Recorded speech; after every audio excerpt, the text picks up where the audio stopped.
Recording ಮಾಡ್ತೀರಾ ಮತಗಟ್ಟೆಗಳಲ್ಲಿ ಆ ರೆಕಾರ್ಡಿಂಗ್ ಮಾಡಿದಂತ ಮಾಹಿತಿನ ನಮಗ್ ಕೊಡಿ ಅಂತ ಹೇಳಿ. और अगर ये हमें देंगे तो हम ये साबित कर लेंगे कि सिर्फ एक सीट नहीं चोरी हुई है.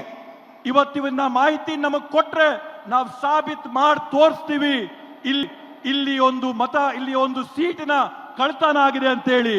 और सिर्फ कर्नाटका में नहीं चोरी हुई है, पूरे हिंदुस्तान में सीटें चोरी हुई हैं. ಈ ಕಳ್ತನ ಕೇವಲ ಕರ್ನಾಟಕ ರಾಜ್ಯದ ಒಂದರಲ್ಲೇ ಅಲ್ಲ, ಭಾರತ ದೇಶಾದ್ಯಂತ ಪೂರ್ತಿ ಈ ರೀತಿಯಾಗಿ ಮತಗಳ ಕಳ್ತನ ಆಗಿದೆ. इलेक्शन कमीशन बीजेपी का नहीं है. इलेक्शन कमीशन संविधान के लिए काम करता है. ಇವತ್ತು ಚುನಾವಣೆ ಆಯೋಗ ಏನಿದೆ ಬಿಜೆಪಿ ಅವರ ಪರವಾಗಿ ನಿಂತಿದೆ. ಎಲೆಕ್ಷನ್ ಕಮಿಷನ್ ಏನಿದೆ ಇವತ್ತು ಸಂವಿಧಾನದ ವಿರುದ್ಧವಾಗಿ ಇವತ್ತು ನಡ್ಕೋತಾ ಇದೆ.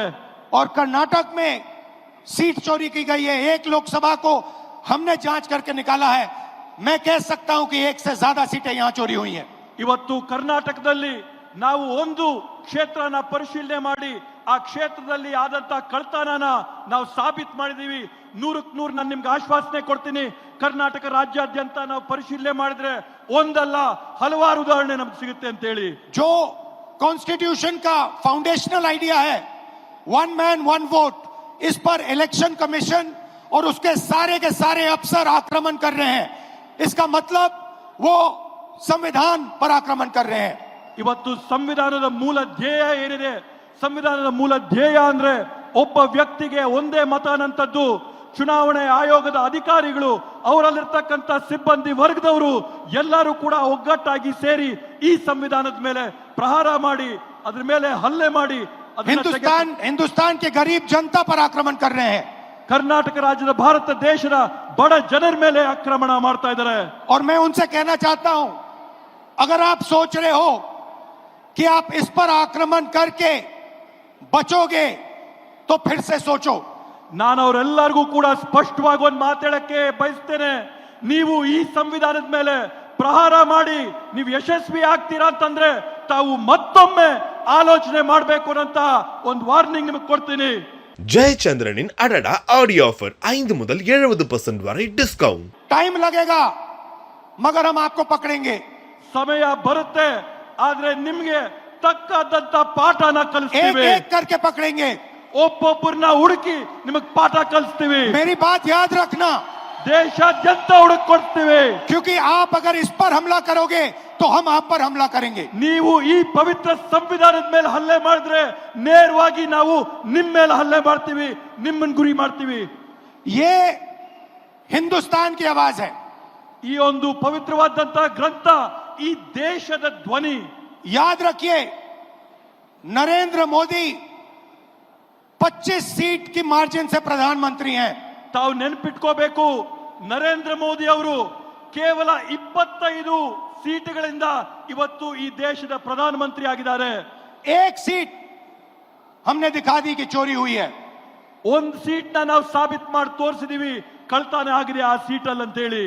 25 सीट वो 35,000 या कम वोटों से जीते हैं. 25 ಸ್ಥಾನಗಳನ್ನ ಅವರು 34,000ಕ್ಕಿಂತ ಕಡಿಮೆಯ ಅಂತರದಲ್ಲಿ ಇವತ್ತು ಜಯ ಸಾಧಿಸಿರೋದನ್ನ ನಾವು ನೋಡಿದೀವಿ. अगर हमें इलेक्ट्रॉनिक डेटा मिल जाए, हम साबित कर देंगे कि हिंदुस्तान का प्रधानमंत्री चोरी करके प्रधानमंत्री बना है. ಇವತ್ತು ನಮ್ಗೆ ಸರಿಯಾದಂತ ಮಾಹಿತಿ ಕೊಟ್ರೆ ನಾವು ಸಾಕ್ಷಿಯಾಗಿ ತೋರಿಸ್ತೀವಿ ಈ ದೇಶದ ಪ್ರಧಾನಮಂತ್ರಿ ಕಳ್ತನ ಮಾಡಿ ಪ್ರಧಾನಮಂತ್ರಿ ಆಗಿರ್ತಕ್ಕಂಥ. पूरे देश को यह सवाल पूछना चाहिए कि इलेक्शन कमीशन इलेक्ट्रॉनिक डेटा और वीडियोग्राफी क्यों नहीं दे रहा है. ಇವತ್ತು ಪೂರ್ತಿ ದೇಶ ಒಕ್ಕೊರಳಿನಿಂದ ಪ್ರಶ್ನೆ ಮಾಡಬೇಕಾಗಿದೆ.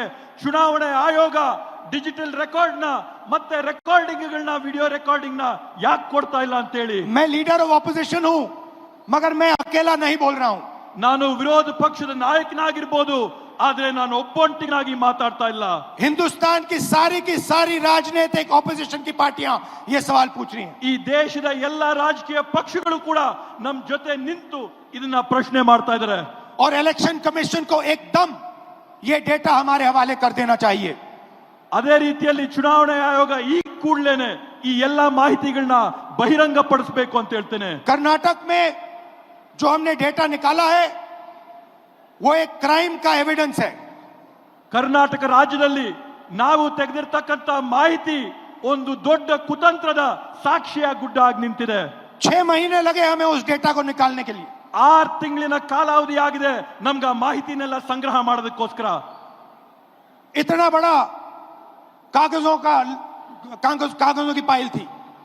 7 ಅಡಿ ಎತ್ತರದ ಕಾಗದಗಳ ಪತ್ರಗಳ ಪೇಪರ್ಗಳನ್ನ ಇವತ್ತು ನಾವು ಪರಿಶೀಲನೆ ಮಾಡಿದ್ದೇವೆ.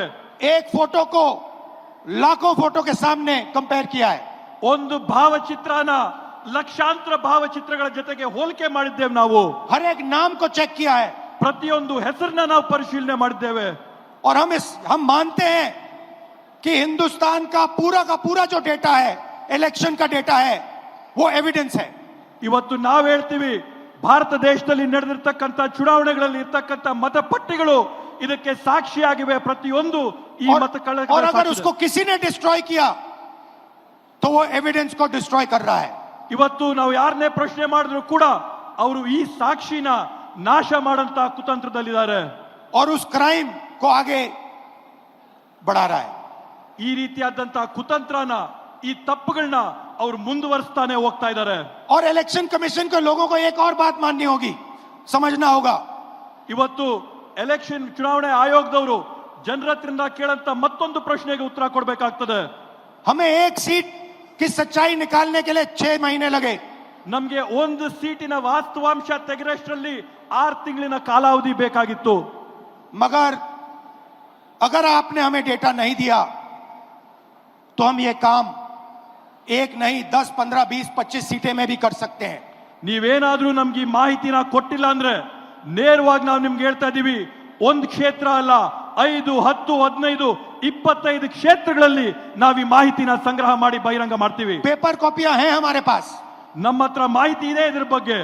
आप छुपा नहीं सकते ನೀವು ಇದನ್ನ ಯಾವುದೇ ಕಾರಣಕ್ಕೂ ಬಚ್ಚಿಡಕ್ಕಾಗಲ್ಲ, ಮುಚ್ಚಿಡಕ್ಕಾಗಲ್ಲ. और आप छुप नहीं सकते. ನೀವು ಸುಮ್ಮನೆ ಕೂಡ ಇರಕ್ ಸಾಧ್ಯವಿಲ್ಲ. एक ना एक दिन आपको ऑपोजिशन का सामना करना पड़ेगा. ಒಂದಲ್ಲ ಒಂದಿನ ನೀವು ವಿರೋಧ ಪಕ್ಷಗಳನ್ನ ಎದುರಿಸಲೇಬೇಕಾಗುತ್ತೆ ಅಂತ ಹೇಳ್ತೀನಿ ಈ ಸಂದರ್ಭದಲ್ಲಿ. हर ऑफिसर को और इलेक्शन कमिश्नर को यह बात अच्छी तरह समझ लेनी चाहिए. ಚುನಾವಣೆ ಆಯೋಗದ ಪ್ರತಿಯೊಬ್ಬ ಅಧಿಕಾರಿಗೆ, ಅವರ ಮುಖ್ಯಸ್ಥರಿಗೆ, ಪ್ರತಿಯೊಬ್ಬರಿಗೂ ಕೂಡ ಈ ವಿಷಯ ಮನವರಿಕೆ ಆಗಬೇಕು ಅಂತ ಹೇಳ್ತೀನಿ. यहाँ पे एक लोकसभा चोरी की गई है.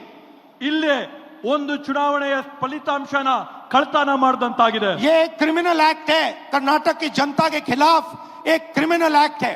ಇದು ಕರ್ನಾಟಕ ರಾಜ್ಯದ ಜನತೆಯ ವಿರುದ್ಧವಾಗಿ ಇದೊಂದು ದೊಡ್ಡ ಅಪರಾಧವಾಗಿ ನಿಂತಿದೆ. ಅಪರಾಧ ಮಾಡಿದ್ದಾರೆ ಇವತ್ತು ಕರ್ನಾಟಕದ और ವಿರುದ್ಧವಾಗಿ. कर्नाटका की सरकार को इस क्राइम का इन्वेस्टिगेशन करना चाहिए और एक्शन लिया जाना चाहिए. ಕರ್ನಾಟಕ ರಾಜ್ಯ ಸರ್ಕಾರ ಈ ಒಂದು ಅಪರಾಧದ ವಿರುದ್ಧವಾಗಿ ತನಿಖೆ ನಡೆಸಬೇಕು, ಜನಕ್ಕೆ ನ್ಯಾಯ ಕೊಡಿಸಬೇಕು ಅಂತ ಈ ಸಂದರ್ಭದಲ್ಲಿ ಹೇಳ್ತೇನೆ. ये जो इलेक्शन कमीशन के ऑफिसर्स हैं जिन्होंने 1000, 10,000, 15,000 लोगों को, फेक लोगों को वोटर लिस्ट में डाला है, इनसे सवाल पूछना चाहिए. ಇವತ್ತು ಯಾವ ಚುನಾವಣೆ ಅಧಿಕಾರಿಗಳಿದ್ದಾರೆ, ಯಾರು ಸೇರ್ಕೊಂಡು 5,000, 10,000, 15,000 ಮತಗಳನ್ನ